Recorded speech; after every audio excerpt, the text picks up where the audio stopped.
Okay, so over the past 14 months, we've all experienced remote events.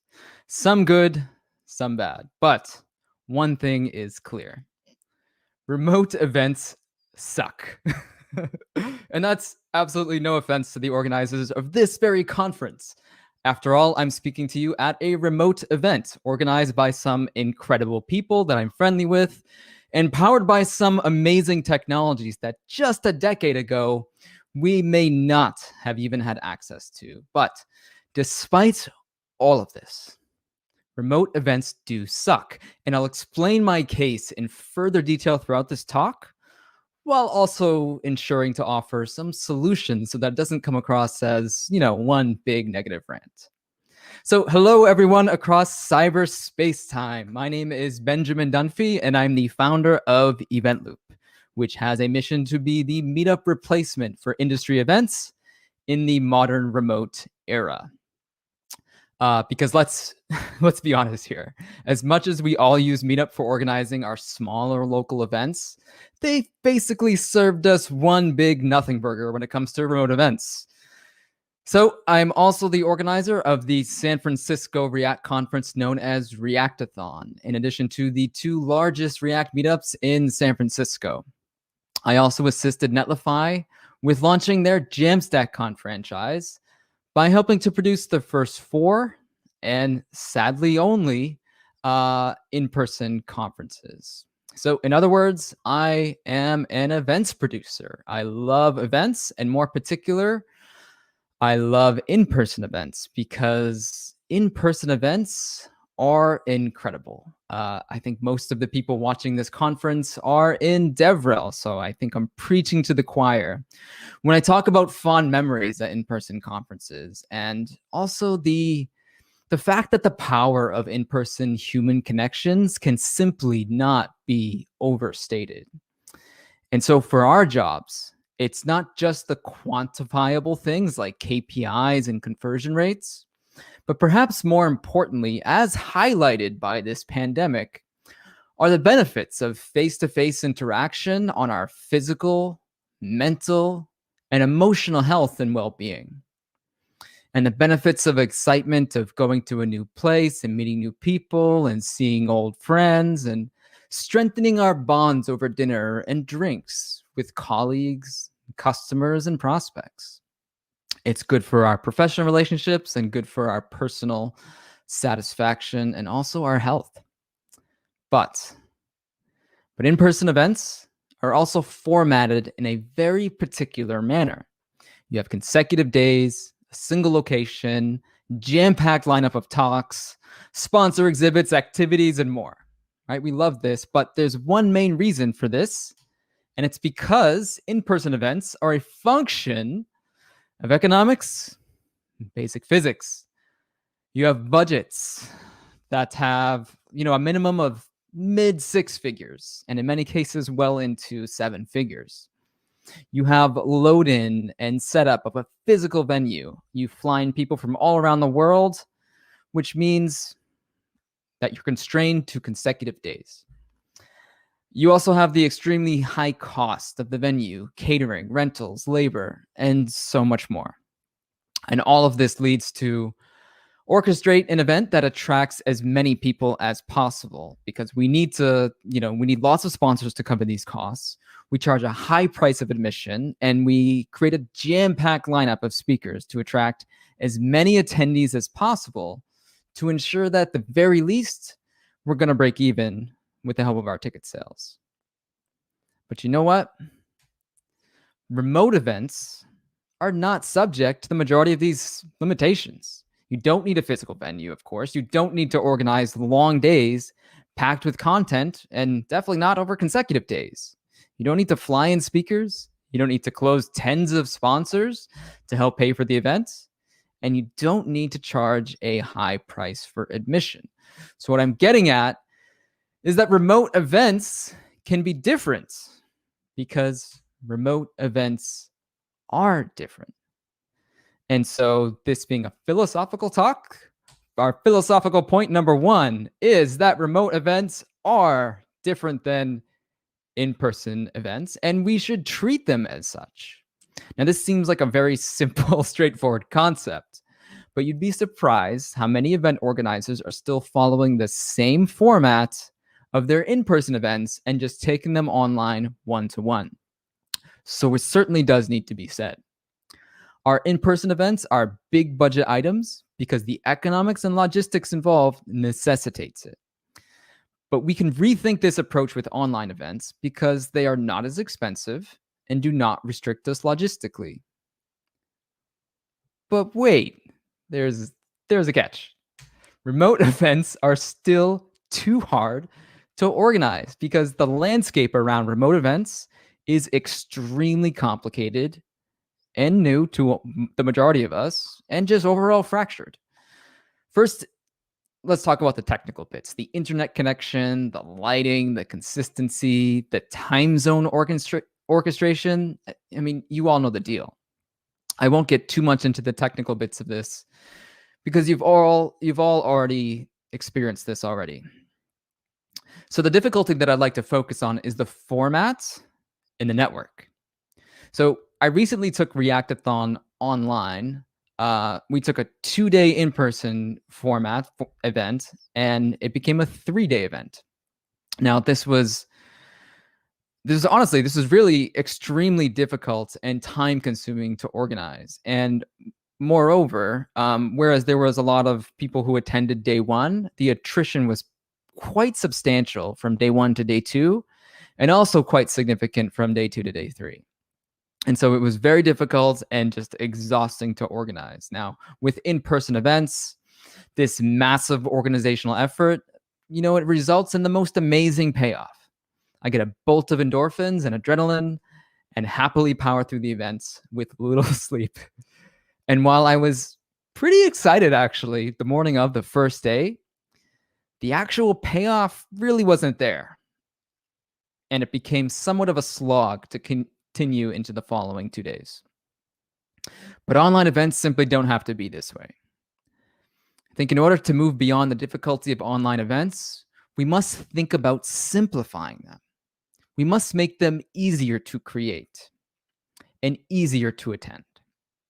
In this manner, we can organize multiple smaller events, perhaps, if we're so inclined, even simultaneously, that are more targeted than a big in-person event where the economics force us into a catch-all approach to maximize our attendance. So this brings us to philosophical point number 2, numero dos. Remote events should be simple to organize and easy to attend. Very plainly, we do not need multi-day events. We don't even need full-day events. We don't need tons of sponsors. Only 1 or maybe 2. And we don't need to split up our registration, our live stream, our chat room, and video calls into separate applications. So in order to achieve this simplicity, you need hyper-relevant and hyper-discoverable content. And this is critical because, as we all know, events live and die by awareness. How often are you scrolling Twitter and you're like, oh my God, this event is happening today? How come I'm just hearing about this now? So that hyper-relevance and hyper-discoverable is really key. And it's also critical to the format of how we network, connect, and measure engagement. Because by rethinking how events are actually structured and how we orchestrate through a singular web application, we can leverage the true power of code and the internet to make the event more interesting and more beneficial for every type of user. Because let's face it, in-person events are inefficient. And just as online events will never give you the amazing experience of in-person events, the in-person events will never give you the efficiency of an online event, at least for the foreseeable future. For example, ROI for talks is extremely difficult to measure. I'm sure that all of you DevRels out there know what I'm talking about. How often have you been asked to measure the ROI of your conference appearances? How often have you attended a session on measuring speaker ROI only for the speaker to cover a few best practices, but ultimately conclude that you shouldn't try to quantify it. Now, this is a knock on those speakers who have tried. I give mad respect and mad props to those folks. I think Jessica West had one of the best talks I've seen that covers this, and I encourage you to go check that out. But on the whole, we all know that it's extremely difficult to quantify the efficacy of developer relations, that's a mouthful, or any other role that involves public speaking. So take, for example, the efficacy and reception of your talk. Are you presenting it clearly enough? Am I? Thumbs up, thumbs down? Does the audience have any questions they're too shy to ask? Was it too long or too short? With EventLoop, when you're finished a talk, we automatically show a feedback form in the application. And this is the best time to solicit feedback. So the speaker can see that feedback in their speaker dashboard following the event and track their progress of that talk over time across the events they speak at. But not only that, since we know a lot of data about who is in the room when we're delivering the talk, we know how many people followed you as a speaker while you were speaking at that event, and many other insights that we can display for that speaker in their dashboard. So with EventLoop, the speakers get their own dashboard that becomes extremely useful to them and allows them to track their efficacy and their reach for each of their talks across time. How about this one? Please send me your bio, your latest profile pic, your talk abstract. How many times have we heard this and dealt with this? Some DevRels give up to 50 talks a year, or maybe more with the advent of online events. And this task is still taking place over email. Not to mention the number of invitations we've declined. And if you're not familiar with Spanish, or at least this version of it, que ladilla, loosely translates to what a pain. And so this is one of the problems that actually started the idea behind EventLoop before the pandemic. I was tired of performing the same task by hand, individually, for every speaker. It just felt so inefficient. Hence the name EventLoop, taking a single threaded, making it multi-threaded. So as a speaker, your EventLoop dashboard will also empower you to manage your event invitations, which, once accepted, automatically pulls your photo, your bio, your talk info, everything else right into the event. And so these examples, the updating the idea of sponsor booths and making them more efficient, providing measurable data for speakers and their presentations, and making the lives of speakers and organizers more efficient, leads us to one final philosophical point. But first, what I really want to focus on in this talk is sponsorships, because sponsor booths are inefficient. Because as inefficient as sponsor booths are at in-person conferences, they are way more inefficient at remote events. So let's take a look at what a typical remote event sponsor experience looks like. So if you've been to a remote event before with a sponsor expo, you may see a talk route like this, where you got the stage talks here. I don't know if you can see my mouse. And then you got the the chat here. Maybe you got some other information there. But then when you click on the expo, what you're seeing is typically a wall of logos, right? You're typically seeing various companies, and their booth is hidden behind these logos. So you don't get to walk through a nice hallway like an in-person event and see what's going on. You're really in the dark here. So the onus, number one, is on the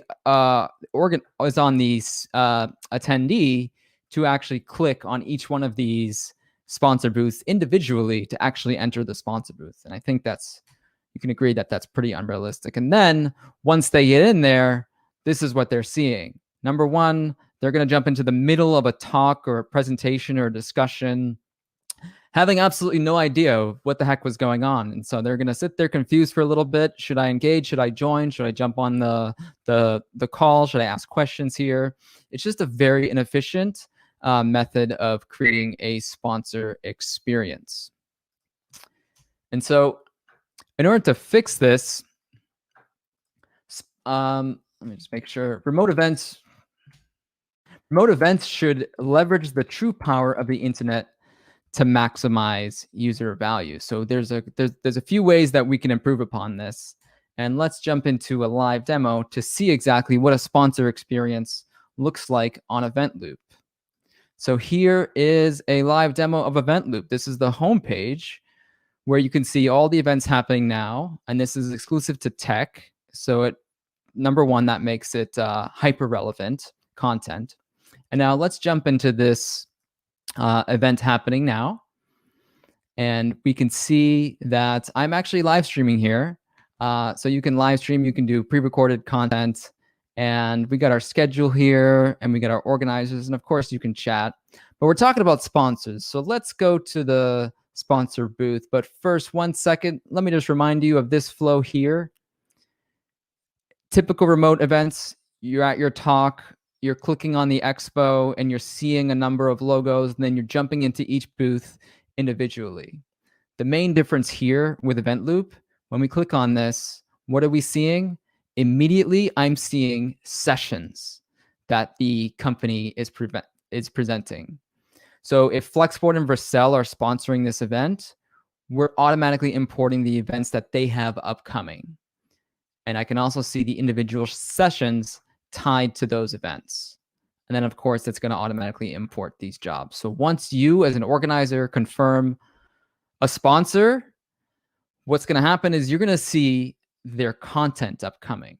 And each of these folks have their own profile. So rather than have a booth at each event, a company gets their own profile, and they can sponsor events with that profile. So you think of it like a universal sponsor booth. So there's no more creating a sponsor booth over email and sending all the data to each organizer at every single event. You can do this one time and then sponsor events. And the main benefit of this flow is that it sets expectations for the attendee, right? Whereas when you have this flow of just having these wall of logos and everyone's got this live sponsor exhibit, you're setting unrealistic expectations for the attendee because they don't really know what's happening. Of course, you can put this all on the schedule and whatnot, but let's be honest. How many attendees are there, like with their full attentive focus at a remote event? They have tons of tabs open. They might have Slack open. They're reviewing PRs, and maybe they're taking Zoom calls. Well, with EventLoop, I can see what's upcoming, and if I click on that, now I can RSVP to this event. First, let me see the details. I'll RSVP to the event, and I'll add it to my native calendar. So now you're taking the roadblock away from the user, setting the expectations for them, and also helping the sponsor to build value over time, because EventLoop is a fully functional social network. So I can follow this user, this company, and now I can see all of the events that they have upcoming whenever they announce new events. And there's a lot more to EventLoop, but that's what I wanted to cover in this major talk. So let's go back here. And I'll wrap up my talk for today because I got 1 minute left. Coming in on time. So once again, EventLoop's mission is to create the meetup replacement for industry events in the modern remote era. And so that's my talk. If you're interested in EventLoop, you can head over to eventloop.app and request an invite to the early access beta. You can reach out to me directly at ben@eventloop.app. You can follow us on Twitter. You can follow me on Twitter. And be sure to check out the Modern Web Conference, which is our first conference. That's our flagship conference that's happening this summer. And if you go to modernwebconference.com, you can see all of the speakers that we're featuring. It's quite an insane lineup, and all of our sponsors that we're featuring as well. And so the Modern Web Conference is basically going to be a series of smaller events that's kind of seeding the database for EventLoop and helping get more people familiar with and excited about the platform. So that's my talk. So thanks everyone for coming, and enjoy the rest of your conference today.